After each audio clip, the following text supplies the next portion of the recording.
नमस्कार। आज हम बात कर रहे हैं आनंद अंबानी और राधिका मर्चेंट के चर्चित विवाह की। हमारे पास कुछ स्रोत हैं और शीर्षक दिलचस्प हैं। हाँ बिल्कुल। एक कहता है अनंत राधिका विवाह, भव्यता और समारोह। और दूसरा है आनंद और राधिका, विवाह की कहानी। अच्छा। तो साफ है, दो अलग अलग नजरिए दिख रहे हैं।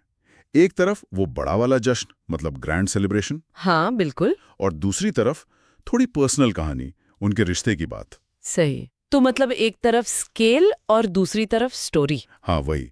तो चलिए देखते हैं इन स्रोतों में क्या खास निकल कर आता है। बिल्कुल।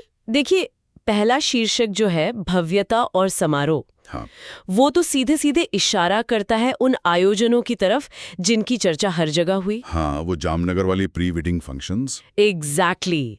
एक स्रोत में तो उसका बड़ा विस्तार से जिक्र है, मतलब इंटरनेशनल आर्टिस्ट्स आए, दुनिया भर से मेहमान पहुंचे। हाँ, वो तो था ही। और जिस स्केल पर सब कुछ हुआ वो शायद पहले कभी देखा नहीं गया था। हाँ, वो तस्वीरें और खबरें तो हर जगह थीं।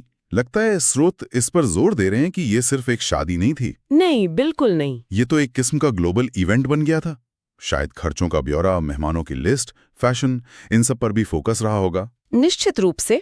एक आर्टिकल में तो इवेंट मैनेजमेंट की बारीकियों पर भी बात थी, कैसे अलग अलग देशों की टीम्स ने मिलकर काम किया, लॉजिस्टिक्स कैसे संभाले गए। अच्छा। ये सब उसी भव्यता को बनाने वाले हिस्से हैं, है ना? हाँ, सही कहा।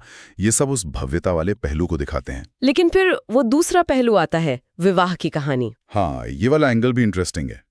ये शीर्षक बताता है कि शायद कुछ स्रोत इस पूरी चकाचौंध से थोड़ा हटकर देख रहे हैं। उनके रिश्ते की जड़ें कहाँ हैं, कैसे शुरू हुआ सब कुछ। हो सकता है बचपन की दोस्ती का जिक्र हो या सालों पुराने फैमिली कनेक्शंस। हाँ, कुछ रिपोर्ट्स में उनके रिश्ते की शुरुआत पर फोकस था, कैसे वो इतने सालों से एक दूसरे को जानते हैं। अच्छा, कॉलेज के दिनों की भी बात थी शायद कहीं। हाँ, कुछ वैसा भी था। तो ये दिखाता है कि भव्यता के साथ साथ एक पर्सनल कनेक्शन, एक निजी कहानी भी है जिसे बताया जा रहा है। इसमें शायद परिवार वालों के इंटरव्यूज हों या कोई पुरानी तस्वीरें जो कहानी को थोड़ा इमोशनल टच देती हैं। तो ये दिलचस्प है कि कैसे ये दोनों चीजें साथ साथ चल रही हैं। एक तरफ अरबों का खर्च, दुनिया भर की नजरें, हाँ, और दूसरी तरफ दो लोगों के साथ आने की एक पर्सनल इमोशनल कहानी। बिल्कुल। क्या स्रोत इस पर भी कुछ कहते हैं कि इन दोनों का आपस में कनेक्शन क्या है, मतलब भव्यता और कहानी का रिश्ता? ये अच्छा सवाल है। कुछ विश्लेषण शायद ये दिखाते हैं कि आजकल खासकर ऐसी हाई प्रोफाइल शादियों में भव्यता खुद कहानी कहने का एक तरीका बन जाती है। अच्छा, कैसे? मतलब समारोह का जो स्केल है, जो शान शौकत है, वही रिश्ते की अहमियत या परिवार की प्रतिष्ठा को दिखाने का एक जरिया बन जाता है, मतलब भव्यता सिर्फ दिखावा नहीं बल्कि कहानी का ही एक हिस्सा है, जैसे ये बताने के लिए कि ये रिश्ता कितना महत्वपूर्ण है। हाँ, कुछ हद तक ऐसा कह सकते हैं, लेकिन दूसरी तरफ कुछ स्रोत शायद इस बात पर भी जोर देते हैं कि इतनी भव्यता के बावजूद हाँ, जो चीज असल में मायने रखती है वो उनका आपसी रिश्ता है, पारिवारिक मूल्य हैं। अच्छा, वो शायद उन रस्मों या पलों पर फोकस करते हैं जो बाहरी तामझाम से हटकर ज्यादा निजी और पारंपरिक थे, जैसे वो पारंपरिक गुजराती रीति रिवाज या परिवार के सदस्यों के बीच के जो पल होते हैं। हाँ, वो भी जरूरी है।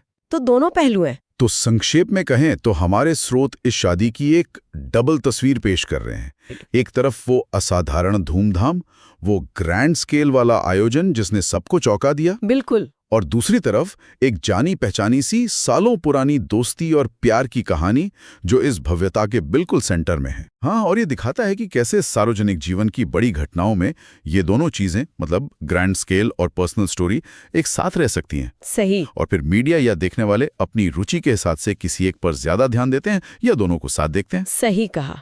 यह हमें सोचने पर भी मजबूर करता है कि जब कोई निजी पल इतने बड़े पैमाने पर मनाया जाता है तो क्या उसकी असल कहानी कहीं दब जाती है या उसे एक नया बड़ा मंच मिल जाता है। हाँ, ये एक तरह का संतुलन है।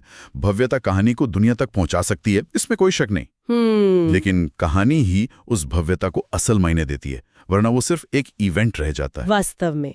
और यहाँ एक विचार श्रोताओं के लिए छोड़ जाते हैं। हाँ।